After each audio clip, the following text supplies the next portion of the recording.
LDF സ്ഥാനാർത്ഥികളെ പ്രഖ്യാപിച്ച് അവരൊക്കെ പ്രചാരണത്തിൽ ഇറങ്ങുകയും ചെയ്തു. UDF ഇപ്പോൾ ആശയക്കുഴപ്പമാണല്ലോ. ആശയക്കുഴപ്പമല്ല. UDF പട്ടിക നാളെ ആകുമ്പോഴേക്കും പുറത്തു വരും. ഞങ്ങൾ പ്രതീക്ഷിച്ചത് ഒരു ഏപ്രിൽ 21 തീയതിയാണ് ടെൻറ്റേറ്റീവായിട്ട് കണക്കാക്കിയത്. അതുകൊണ്ട് അല്പം സ്ലോ ആയിപ്പോയി. പക്ഷെ അത് ഇന്നലത്തോടെ ഏതാണ്ട് ഘടകകക്ഷികളായിട്ടുള്ള ചർച്ച പൂർത്തീകരിച്ചിട്ടുണ്ട്. നാളത്തോടുകൂടെ എല്ലാ കോൺസ്റ്റിറ്റ്യുവൻസിയിലും UDF സ്ഥാനാർത്ഥികൾ രംഗത്ത് വരും. അല്ല, അതിലൊരു പ്രയാസവുമില്ല. കാരണം കഴിഞ്ഞ ലോക്സഭയിലൊക്കെ അവരാണല്ലോ ആദ്യം പ്രഖ്യാപിച്ചത്. കഴിഞ്ഞ ലോക്സഭാ തിരഞ്ഞെടുപ്പിൽ ഫെബ്രുവരി മാസം 28 തീയതി LDF പ്രഖ്യാപിച്ചു, മാർച്ച് 7 തീയതി UDF പ്രഖ്യാപിച്ചു. പക്ഷെ ആരാ ജയിച്ചത്? അപ്പോൾ നേരത്തെ പ്രഖ്യാപിക്കുന്നതിന് അർത്ഥവുമില്ല. 2001 LDF പ്രഖ്യാപിച്ച് 2 ആഴ്ചയ്ക്ക് ശേഷമാണ് UDF പ്രഖ്യാപിച്ചത്. അന്നാണ് UDF ഏറ്റവും കൂടുതൽ സീറ്റ് കിട്ടിയത്, 100 സീറ്റ് കിട്ടിയത്. അപ്പോൾ അതുകൊണ്ട് അക്കാര്യത്തിലൊന്നും ഒരു പ്രയാസമൊന്നുമില്ല. ഞങ്ങൾ എപ്പോൾ പ്രഖ്യാപിച്ചാലും സ്ഥാനാർത്ഥികളൊക്കെ മിക്ക സ്ഥാനാർത്ഥികളും ഫീൽഡിലുണ്ട്. ഇപ്പം ഞാനിന്ന് റൗണ്ട് കഴിഞ്ഞു. എൻ്റെ പോരാട്ടം എന്ന രീതിയിൽ വരുന്ന ഒരു തെരഞ്ഞെടുപ്പാണ്. അപ്പോൾ ഒരു രണ്ടാം തുടർഭരണം ലക്ഷ്യമിട്ട് സർക്കാരും ഇടതുമുന്നണിയും വരുന്നു. അപ്പോഴും ഈ UDF തർക്കം തീരുന്നില്ല എന്നൊരു തർക്കം പൊതുവെ ഇങ്ങനെ ഓരോരുത്തർ ന്യൂസ് പടച്ചു വിടുന്നതാണ്. അത്ര തക്കോണം പ്രശ്നമൊന്നുമില്ല. ഇത് സാധാരണ രീതിയിൽ ഇപ്പോൾ നിങ്ങൾക്കറിയാലോ, സ്ഥാനാർത്ഥി നിർണ്ണയമൊക്കെ നടക്കുമ്പോൾ ഡൽഹിയിലൊക്കെ ഒരു ഹോട്ടൽ മുറി പോലും ബാക്കി ഉണ്ടാവാറുണ്ടോ? ഇപ്പോൾ അങ്ങനത്തെ ഒരു കുഴപ്പമില്ലല്ലോ. ഡൽഹിയിലത് കേരള ഹൗസ് തന്നെ ശൂന്യമായിട്ട് കിടക്കുകയാണ്. അതുകൊണ്ട് അതിലൊന്നും ഒരു പ്രയാസമില്ല.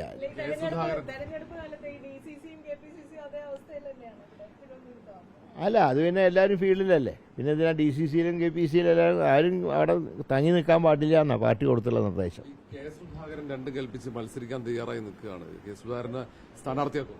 അദ്ദേഹം പറഞ്ഞാൽ പാർട്ടി പറഞ്ഞ പോലെ അനുസരിക്കുന്നു. MP മാർക്ക് എക്സംഷൻ കൊടുക്കണോ വേണ്ടെന്നുള്ള ഹൈക്കമാൻഡ് തീരുമാനിക്കട്ടെ.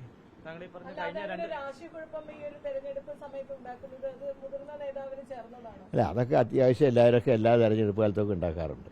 അതിപ്പോൾ ഒരാൾ മാത്രമല്ല.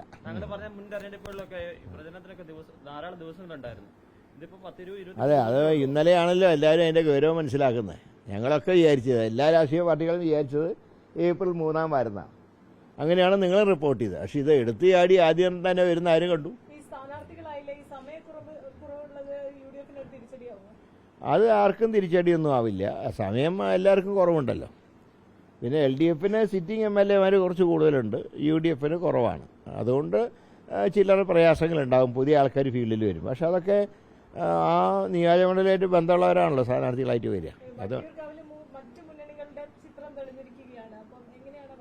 വട്ടിയൂർക്കാവിൻ്റെ ചിത്രമല്ല ആദ്യം തെളിഞ്ഞ. ഞാനിവിടെ കുറേ കാലമായിട്ട് ഫീൽഡിലുണ്ട്. ഇപ്പോൾ ഔദ്യോഗികമായിട്ട് ഇന്ന് തൊട്ട് ഇറങ്ങിയിട്ടുണ്ട്. അങ്ങനെയാണെങ്കിൽ മേയർ സ്ഥാനവും കൗൺസിൽ സ്ഥാനവും ഉപേക്ഷിച്ചിട്ടല്ലേ പ്രശാന്ത് ഇവിടെ MLA ആയിട്ട് വന്നേ. കഴിഞ്ഞ കോവിഡ് കാലത്ത് കഴക്കൂട്ടം വാർഡിലെ ഒരു കൗൺസിലർ ഉണ്ടായിരുന്നു.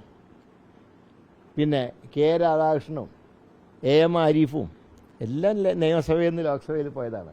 എൻ്റെ K മുരളീധരന് മാത്രം എന്തോ ഒരു അത്ഭുതം കാണിച്ചു എന്നുള്ള മറ്റുള്ള പ്രചാരണം. അത് ആശയ ദാരിദ്ര്യത്തിൻ്റെ ഭാഗമാണ്. ഞാൻ വ്യക്തിപരമായിട്ട് അദ്ദേഹത്തിനെക്കുറിച്ചൊന്നും പറഞ്ഞിട്ടില്ലല്ലോ. ഞാൻ ഒരേ ഇലക്ഷനിൽ എൻ്റെ എതിർ സ്ഥാനാർത്ഥിയെക്കുറിച്ചും ഒന്നും ഞാൻ പറഞ്ഞിട്ടില്ല. 8 വർഷം ഇവിടെ MLA ആയിരുന്നു. ഞാൻ എൻ്റെ വകയായിട്ട് ഒരു സ്ഥാപനവും തുടങ്ങിയിട്ടില്ല. എൻ്റെ പേരിലൊരു വിജിലൻസ് കേസും ഉണ്ടായിട്ടില്ല. ഞാനൊരു കണ്ണാടിയും മാളയും ഞാൻ പണിയാനും പോയിട്ടില്ല. അപ്പോൾ ആ വട്ടിയൂർക്കാവിലെ ജനങ്ങൾക്ക് എന്നെ അറിയാം. അതുകൊണ്ട് തന്നെ മത്സരം രാഷ്ട്രീയമാണ്. അതിന് വ്യക്തിപരമായിട്ട് കാണേണ്ട ആവശ്യമില്ല.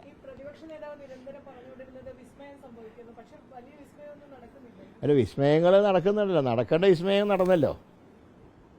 സുധാകരൻ്റെയൊക്കെ വിസ്മയം തന്നെയല്ലേ.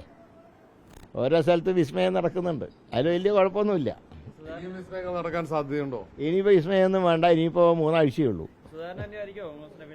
എങ്ങനെ? അല്ല, അത് തീരുമാനിച്ചിട്ടില്ല. അദ്ദേഹത്തിൻ്റെ ഒരു നിലപാടിനോട് ഞങ്ങൾക്ക് വിയോജിപ്പുണ്ട്. 3ാമത് പിണറായി വരുന്നുള്ളതിനോട് ഞങ്ങൾക്ക് വിയോജിപ്പുണ്ട്.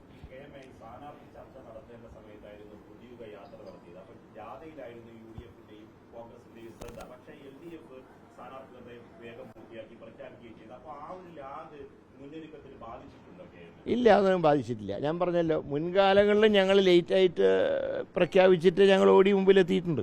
അപ്പോൾ അതൊന്നും പ്രശ്നമൊന്നുമല്ല.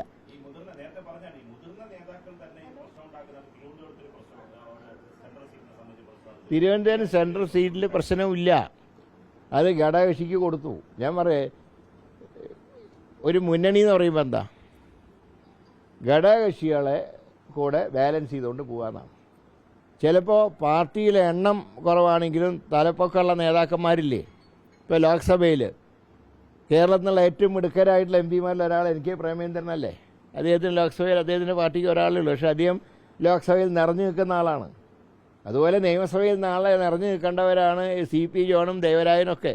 അപ്പോൾ അവർക്ക് സീറ്റ് കൊടുക്കുമ്പോൾ അത് BJPക്ക് കൊടുക്കാനുള്ള ഒരു വ്യാഖ്യാനം നടന്നത് ശരിയല്ല. അത് മുന്നണി മര്യാദകളുടെ ലംഘനമാണ്. അത് ചെയ്യുന്ന ആര് ചെയ്താലും ശരിയല്ല. വളരെ മോശം പ്രകടനമായിരുന്നു തിരുവനന്തപുരം ജില്ലയിൽ കഴിഞ്ഞ തവണയൊക്കെ കോൺഗ്രസിന്. ഒരൊറ്റ സീറ്റാണ്, 14-ൽ 1 മാത്രമാണ്, കോവളം മാത്രമാണ്. ഇത്തവണ നല്ല പ്രകടനം ഞങ്ങൾ കാഴ്ചവെക്കും. ശിവകുമാർ പ്രതീക്ഷിക്കണ്ട സെൻട്രലല്ലേ? അതൊന്നും ഞാൻ പറയും. സെൻട്രൽ CMP ആണ് മത്സരിക്കുന്നത്, തീരുമാനിച്ചു കഴിഞ്ഞു.